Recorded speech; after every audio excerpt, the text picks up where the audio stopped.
Brgglsmth. This day the ship went down, and all hands was drowned but me. Clark Russell. The first officer of the Brgglsmth asked me to dinner on board before the ship went round to Southampton to pick up her passengers. The Brgglsmth was lying below London Bridge, her forehatches opened for cargo, and her deck littered with nuts and bolts and screws and chains.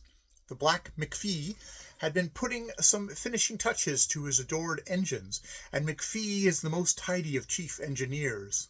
If the leg of a cockroach gets into one of his slide valves, the whole ship knows it, and half the ship has to clean up the mess. After dinner, which the first officer, McPhee, and I ate in one little corner of the empty saloon, McPhee returned to the engine room to attend to some brass fitters. The first officer and I smoked on the bridge and watched the lights of the crowded shipping till it was time for me to go home.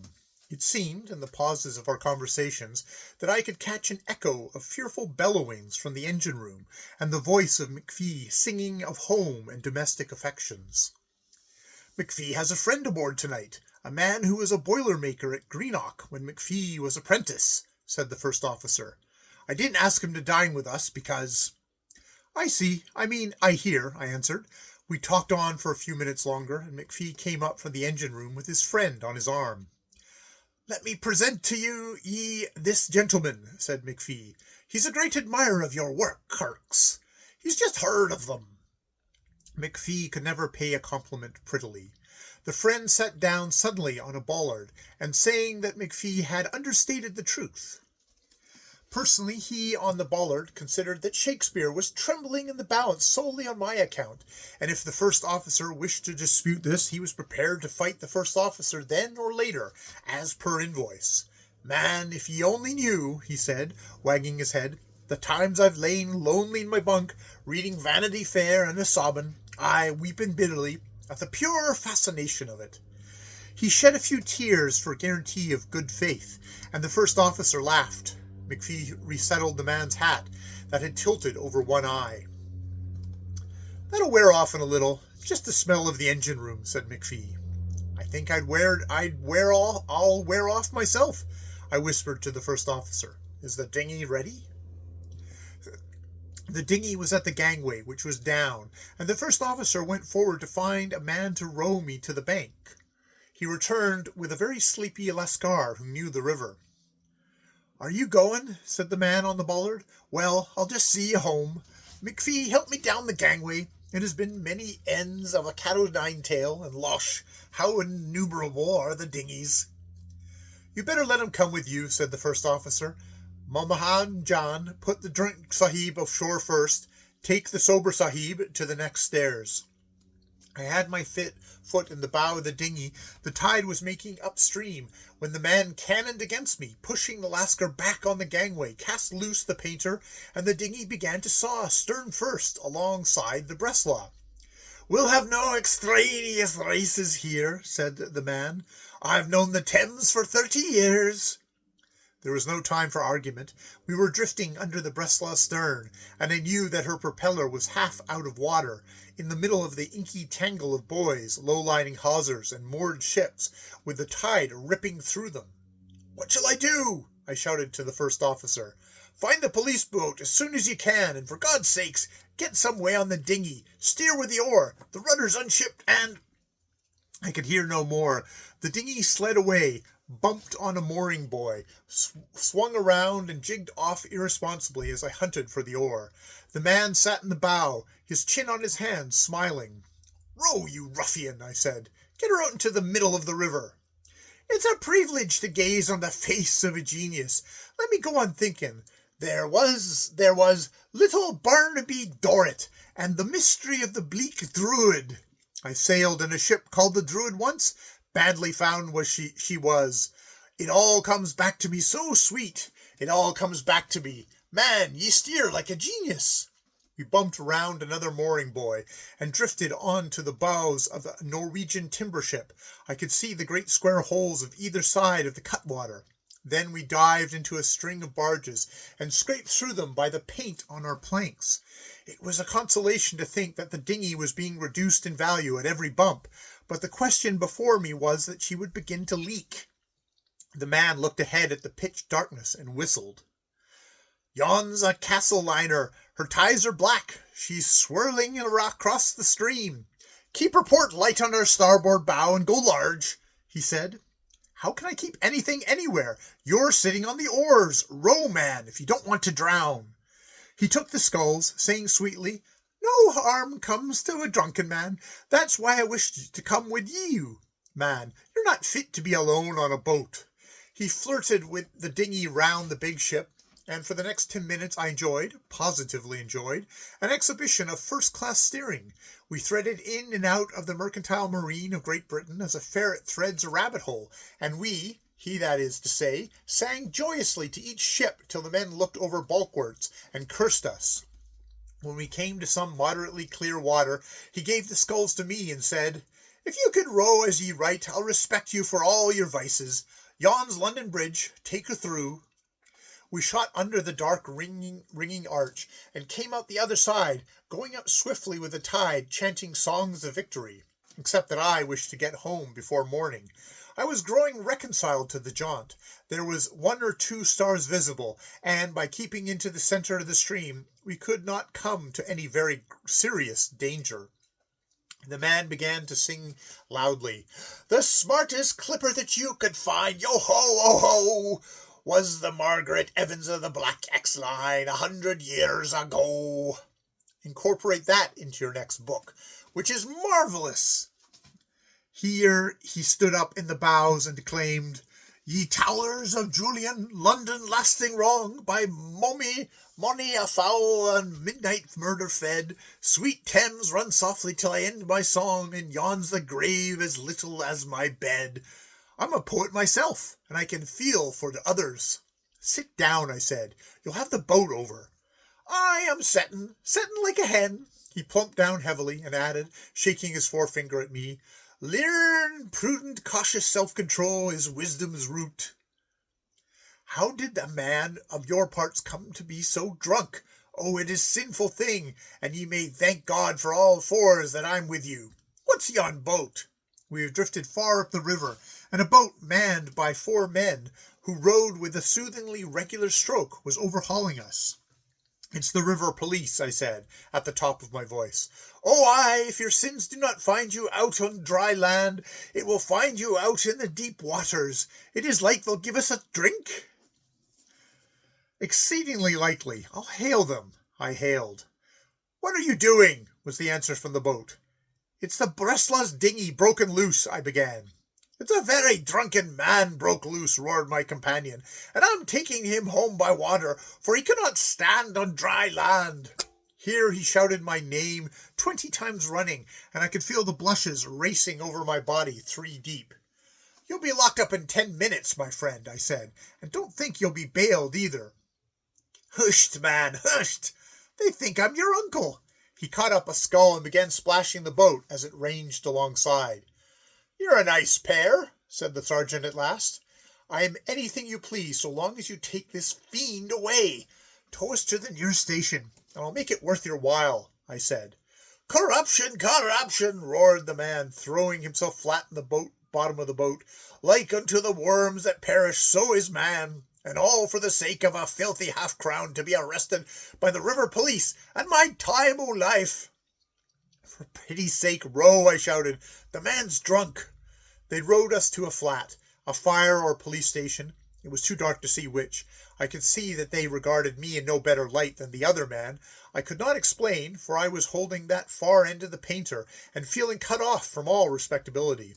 We got out of the boat, my companion falling flat on his wicked face, and the sergeant asked us rude questions about the dinghy. My companion washed his hands of all responsibility. He was an old man. He had been lured into a stolen boat by a young man, probably a thief. He had saved the boat from wreck. This was absolutely true, and now he expected salvage in the shape of a hot whiskey and water. The sergeant turned to me. Fortunately, I was in evening dress and had a card to show. More fortunately still, the sergeant happened to know the Brgglsmth and McPhee. He promised to send the dinghy down next tide, and was not beyond accepting my thanks in silver. As this was satisfactorily arranged, I heard my companion say angrily to a constable, "If you will not give it to a dry man, you man it to a drunket." Then he walked deliberately off the edge of the flat into the water. Somebody stuck a boat hook into his clothes and hauled him out. "Now," he said triumphantly, "under the rules of the Royal Humane Society, you must give me hot whiskey and water.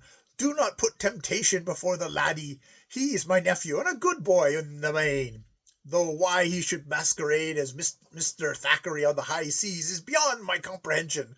Oh, the vanity of youth! McPhee told me ye was as vain as a peacock. I mind that now." "You had better give him something to drink and wrap him up for the night. I don't know who he is," I said desperately. And when the man had settled down to a drink supplied on my representations, I escaped and found that I was near a bridge. I went towards Fleet Street, intending to take a hansom and go home. After the first feelings of indignation died out, the absurdity of the experience struck me fully, and I began to laugh aloud in the empty streets to the scandal of a policeman.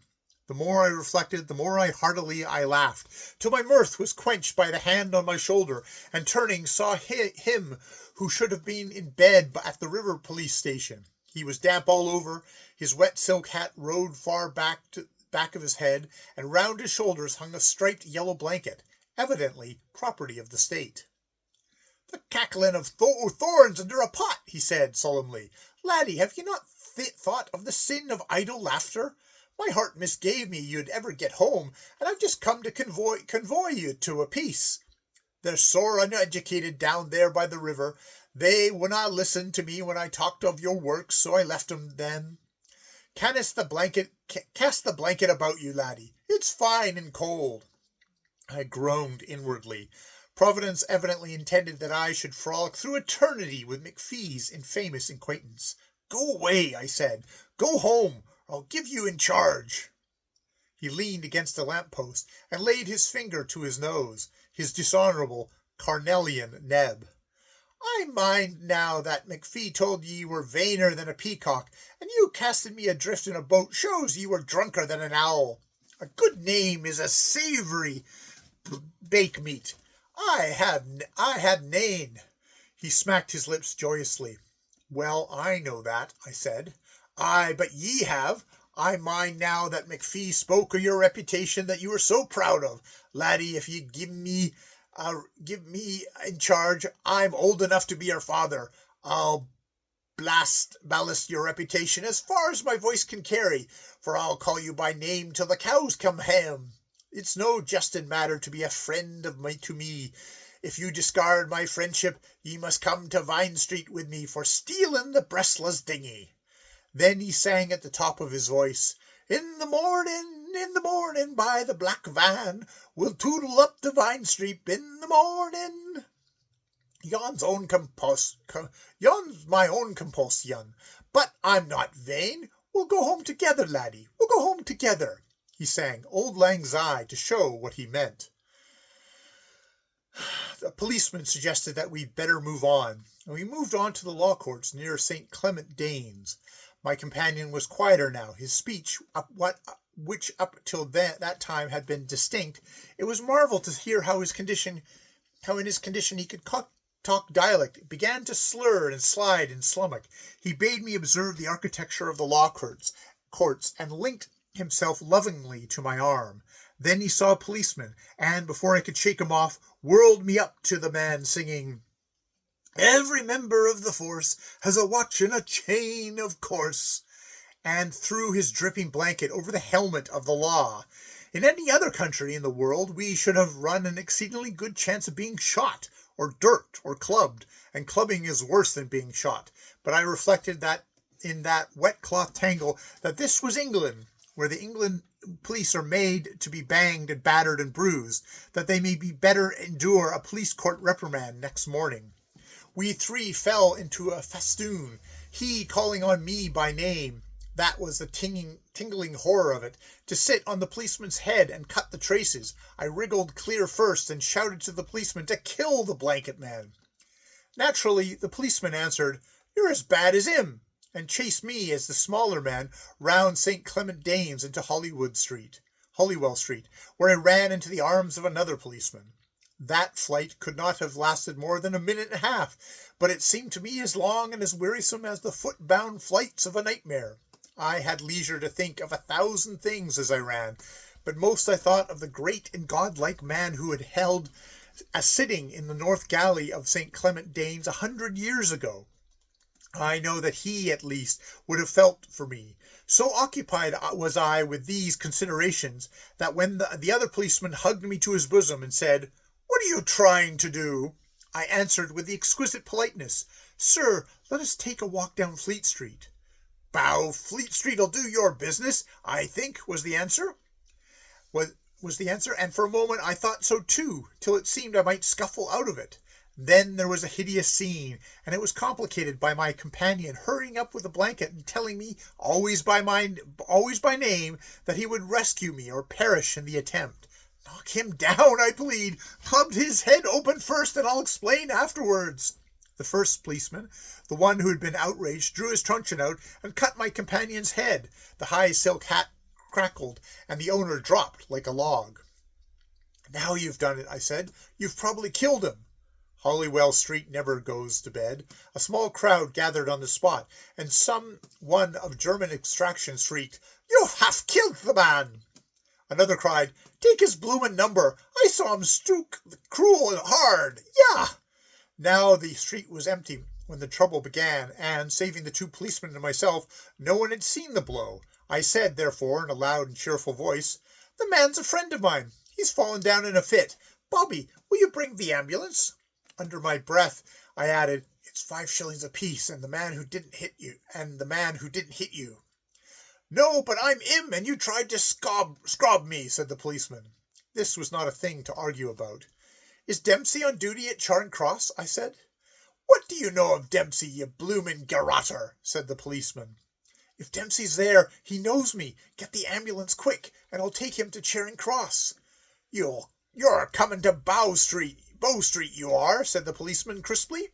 "The man's dying. He lay groaning on the pavement. Get the ambulance," I said. "There is an ambulance at the back of St. Clement Danes, whereof I know more than most people." The policeman seemed to possess the key of the box in which it lived.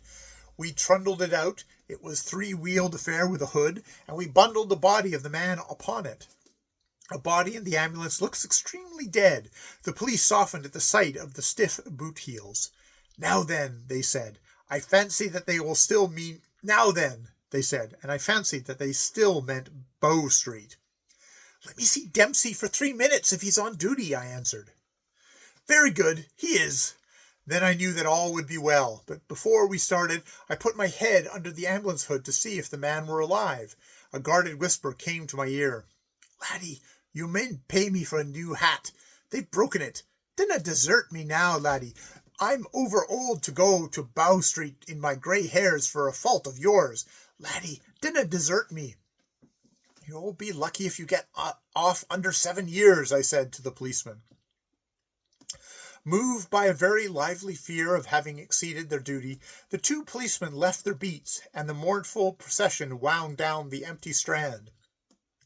Once west of the Adelphi, I knew that I should be in my own country, and the police had reason to know that too, for as I was prancing proudly a little ahead of the Café Lodge, another policeman said, "Good night, sir. Good night, sir," to me as he passed. "Now you see," I said, with condescension, "I wouldn't have been in your shoes for something. On my word, I've a great mind to march you two down to Scotland Yard." "If the gentleman's a friend of yours, perhaps," said the policeman who had given the blow, and was reflecting on the consequences. "Perhaps you'd like me to go away and say nothing about it," I said.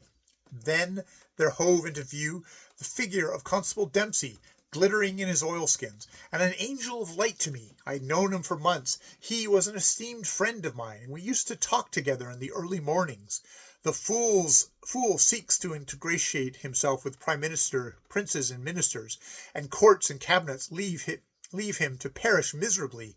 The wise man makes allies among the police and the hansoms, so that his friends spring up from the roundhouses and the cab rank, and even his offences become triumphal processions.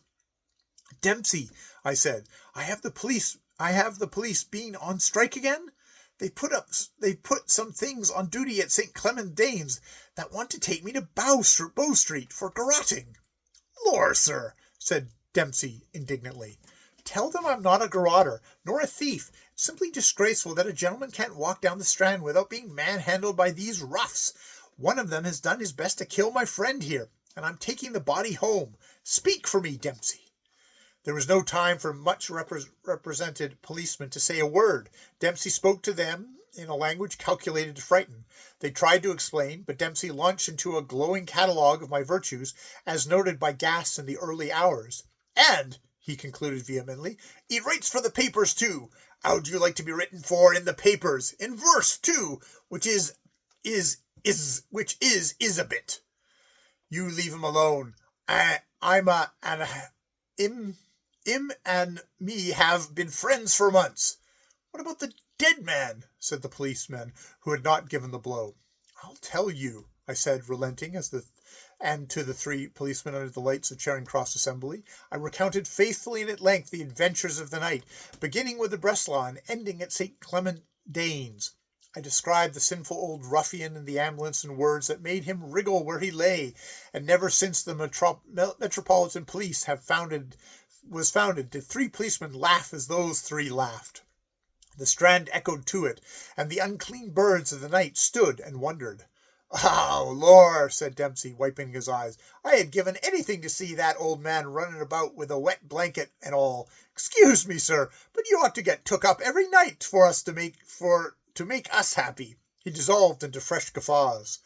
There was a clinking of silver, and the two policemen of St. Clement Danes hurried back to their beats, laughing as they ran. Take 'em to Charing Cross, said Dempsey between shouts. They'll send the ambulance back in the morning. Laddie, you've miscarried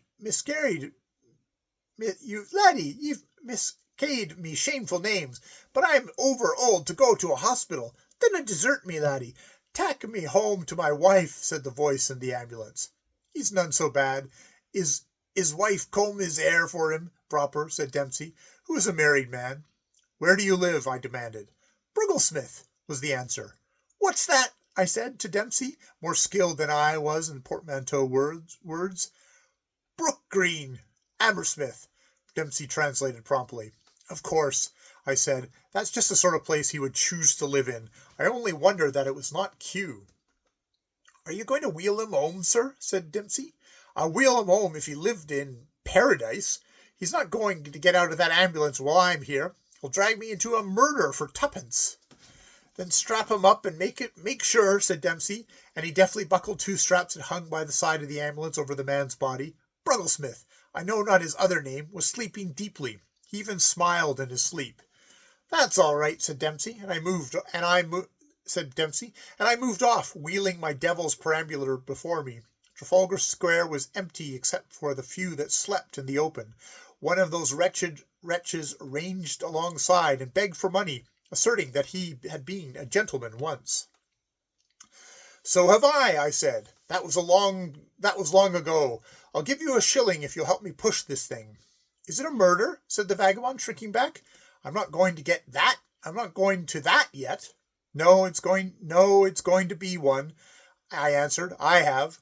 The man slunk back into the darkness, and I pressed on, through Cockspur Street and up the Piccadilly Circus, wondering what I should do with my treasure. All London was asleep, and I had only this drunken carcass to bear me company. It was silent as chaste Piccadilly. A young man of my acquaintance came out of a pink brick club as I passed. A faded carnation drooped from his buttonhole. He had been playing cards and was walking home before dawn when he overtook me. What are you doing? He said. I was far beyond any feelings of shame. It's for a bet, I said. Come and help. Laddie, who's yon? Said the voice beneath the hood. Good Lord, said the young man, leaping across the pavement. Perhaps card losses had told on his nerves. Mine were steel that night. The Lord, the passionless, incurious voice went on. Dinna be profane, laddie. He'll come in his ain good time. The young man looked at me with horror. It's all part of the bet, I answered. Do come and push. Where are you going to? He said. Brgglsmth, the voice said within. Laddie, do you ken my wife? No, said I. Well, she's just a tremendous woman, laddie. I want a drink. Knock over one of them brawn houses, laddie, and you may kiss the girl for your pains. Lie still, or I'll gag you, I said savagely. The young man with the carnation crossed to the other side of Piccadilly and hailed the only hansom visible for miles. What he thought I cannot tell. I pressed on, eternally wheeling, to Brook Green Hammersmith. There I would abandon Brgglsmth to the gods of that desolate land. We had been through so much together, I could not leave him bound in the streets. Besides, he would call after me. And oh, it is a shameful thing to hear one's name ringing down the emptiness of London in the dawn. So I went on, past Apsley House, even to the coffee stall, but there was no coffee for Brgglsmth, and into Knightsbridge, respectable Knightsbridge, I wheeled my burden, the body of Brgglsmth. Laddie, what are you going to do with me? He said, when opposite the barracks. Kill you, I said briefly, or hand you over to your wife. Be quiet. He would not obey. He talked incessantly, sliding in one sentence from clear-cut dialect to wild and drunken jumble. At the Albert Hall, he said that I was a hattle-garled buggy, which I apprehended is Hatton Garden burglar. At Kensington High Street he loved me as a son, but when my weary legs came to Addison Road Bridge, he implored me with tears to unloose the straps and to fight against the sin of vanity. No man molested us. It was as though a bar had been set between myself and all humanity till I had cleared my account with Brgglsmth. The glimmering of light grew in the sky. The cloudy brown of the wood pavement turned to heather purple. I had made no doubt that I should be allowed vengeance on Brgglsmth ere the evening.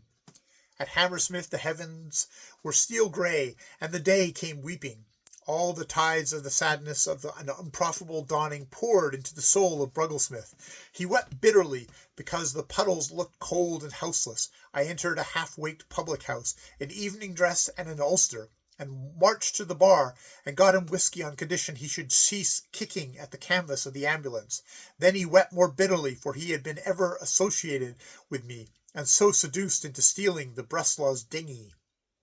The day was white and wan when I reached my long journey's end, and putting back the hood, bade Brgglsmth declare where he lived. His eyes wandered discontently around the red and grey houses till they fell on a villa in whose garden stood a staggering board with the legend, "To Let." It needed only this to break him down utterly, and with the breakage fled his fine fluency in guttural northern tongue, for liquor levels all.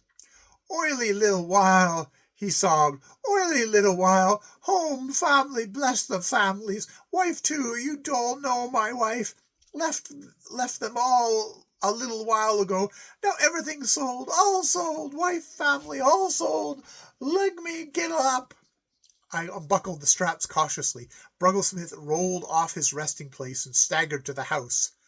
"What'll I do?" he said. Then I understood the baser depths of the mind in Mephistopheles. "Ring," I said. "Perhaps they are in the attic or the cellar."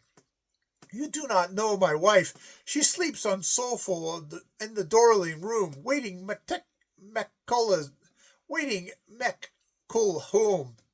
You do not know my wife." He took off his boots, covered them with his tall hat, and, crafty as a red Indian, picked his way up the garden path and smote the bell-marked visitors a severe blow with clenched fist.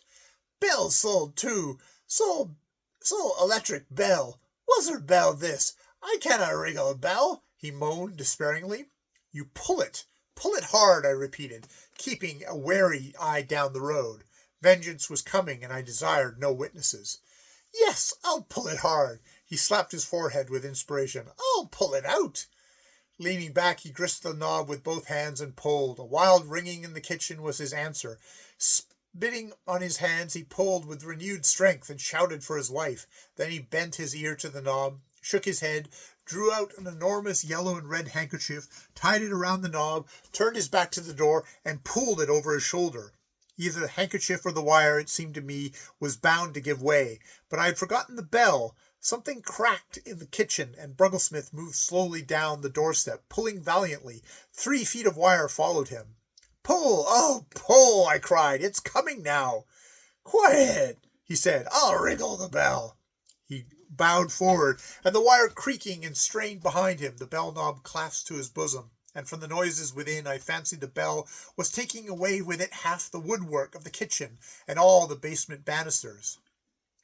"Get a purchase on her," I shouted, and he spun round, lapping that good copper wire about him. I opened the garden gate politely, and he passed out, spinning his own cocoon. Still the bell came up, hand over hand, and still the wire fell fast. He was in the middle of the road now, whirling like an impaled cockchafer, and shouting madly for his wife and family. There he met with the ambulance.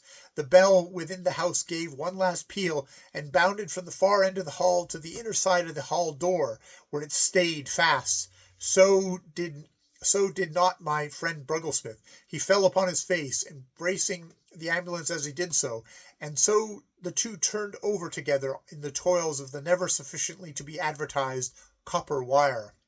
"Laddie," he gasped, his speech returning, "have I a legal remedy?"